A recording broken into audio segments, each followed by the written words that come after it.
ओम नमः शिवाय। प्रिय दर्शकों, मीन राशि कैसे हैं आप सब? न रहो, न निराश करो मन को, न रहो न निराश करो मन को, कुछ काम करो, कुछ काम करो।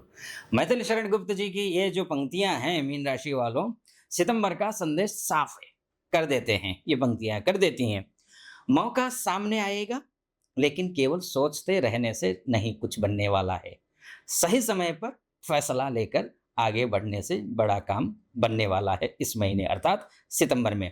सितंबर से अचानक धन का रास्ता खुलने वाला है। मैं ऐसा क्यों कह रहा हूं? आपका जो शुक्र है 2 तारीख को यहाँ पहुंचेंगे, स्वगृही होंगे। चूंकि अष्टम में जाकर के हो रहे हैं, मीन राशि वालों की यही एक दिक्कत है कि ये मीन राशि जब भी ये शुक्र स्वगृही होंगे तुला राशि में जाकर के वो अष्टम में ही होते हैं। तो होगा क्या देखिए, आपको जो है इंश्योरेंस है, इनहेरिटेंस है, रुका हुआ पैसा है, ये सब कुछ आएगा। यहाँ से बैठ कर के सीधे यहाँ देखेंगे ये सेकंड हाउस में, यानी कि आपकी वाणी को भी देखेंगे, यानी कि वाणी के माध्यम से पैसे कमाने वाले हैं।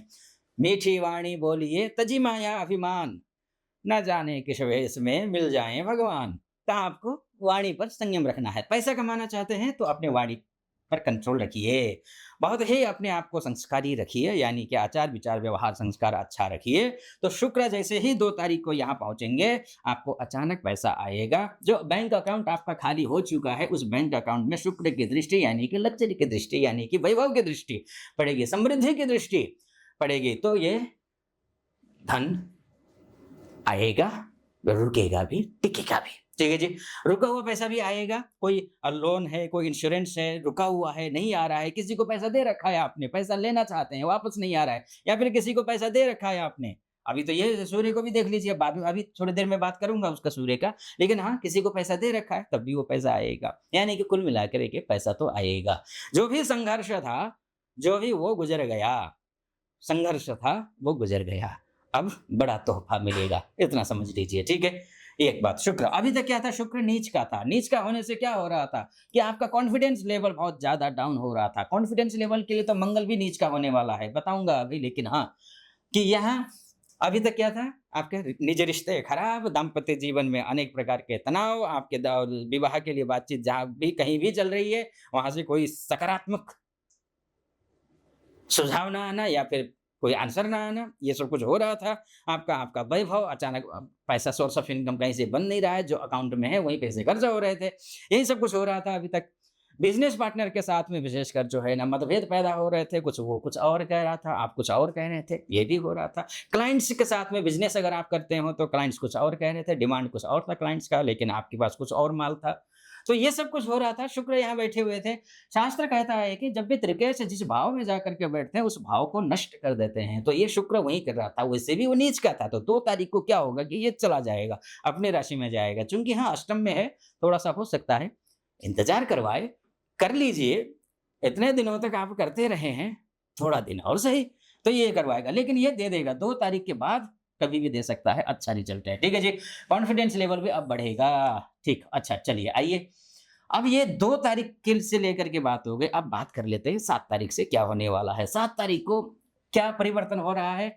आपके बुध महाराज आपके घर के, परिवार के, माताजी के, इष्ट मित्र नाते रिश्तेदारों के, आपके भाई, आपका सुख का, आपकी मानसिक शांति का ग्रह बुध, आपका बौद्धिक ग्रह बुध, आपका बिजनेस का ग्रह, आपका दाम्पत्य जीवन का ग्रह, बिजनेस पार्टनर का ग्रह, क्लाइंट्स का ग्रह, यहाँ से ये बुध हैं। अब बुध क्या करने वाले हैं कि अब ये 7 तारीख को षष्ठ स्थान से निकल करके सप्तम में, यानी कि उच्चस्थ होंगे, स्वगृही होंगे। फायदा क्या? फायदा तो यही होगा कि जो जो सेक्टर मैंने बताया आपको, यानी कि बिजनेस अच्छा चलेगा, दाम्पत्य जीवन अच्छा हो जाएगा, घर खरीदने की सोच रहे हैं तो पॉजिटिव रिजल्ट आएगा, पैसे घर बेचने की सोच रहे हैं, प्रॉपर्टी बेचना है आपको, पैसे के इंतजाम करने हैं आपको, या फिर इनहेरिटेंस है उनसे पैसे लेने हैं वापस आपको, मतलब वहाँ से सब कुछ ठीक ठाक करना है, पैसा वो चाहिए वहाँ से, आप कुछ बेचना चाहते हैं, वहाँ बेच कर कहीं और खरीदना चाहते हैं, इन सब के लिए ये ग्रह अच्छे हैं। ठीक है। ये जहां से धन की उम्मीद नहीं थी ना, वहां से धन आ जाएगा, ये आप मानकर चलिए। ठीक। ये बुध की स्थिति है। घर, मैंने ये सब कुछ घर परिवार की बात भी कर दी। मानसिक शांति मिलेगी। जो अशांति फैली हुई थी ना अभी तक, वो थोड़ी शांति मिल जाएगी, ये हो जाएगा। अच्छा, मैं आगे बढ़ूं उससे पहले एक निवेदन करूंगा, वो ये कि यहां तक आप पहुंचे, आप मुझे पहली बार देख रहे हैं या फिर देखते आए हैं, अभी तक आपने सब्सक्राइब नहीं किया, फॉलो नहीं किया तो कर दीजिएगा, लाइक भी कर दीजिए और अपनों के बीच में शेयर भी कर देना, दूसरों को भी लाभ हो, है ना? एक। दूसरी बात, कमेंट बॉक्स में महादेव का भक्त हूँ इसलिए कहता हूँ, हर हर महादेव लिख दीजिए ताकि महादेव की कृपा आप पर भी बनी रहे। तो एक बात ये हो गई। चलिए आइए, मैं कहा था बुध की बात हो गई हमारी। 7 तारीख से लेकर के कब तक है ये नहीं बताया था हमने। 7 तारीख से लेकर के 26 तारीख तक है बुध। सही समय पर सही कदम उठाइए। सही टाइमिंग पर मारी हुई बॉल चौका या छक्का ही जाती है। इसलिए सीधी बात है कि 20-19-20 दिन का टाइम है, अच्छा टाइम है। आप घर परिवार के लिए अच्छा रहेगा। ठीक। अच्छा, मैं आगे बढ़ता हूँ। अब आता हूँ मैं 17 तारीख को सीधा। ठीक है जी।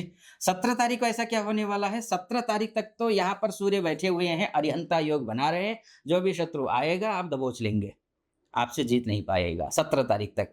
बिल्कुल, चाहे कोई हो, चाहे रोग हो, चाहे शत्रु हो, चाहे व्याधि हो, चाहे ऋण हो, चाहे रोग, कुछ अनेक प्रकार की संघर्ष करेंगे लेकिन विजय प्राप्त करेंगे 17 तारीख तक। लेकिन 17 तारीख के बाद कहानी बदलेगी सूर्य के माध्यम से। अब टोटल कंफ्यूज मत होना। मैं शुक्र बहुत अच्छी स्थिति में, बुध उससे भी अच्छी स्थिति में, सूर्य 17 तारीख तक अच्छी स्थिति में। अब लेकिन हाँ, हर ग्रह अपना अपना सेक्टर देखता है।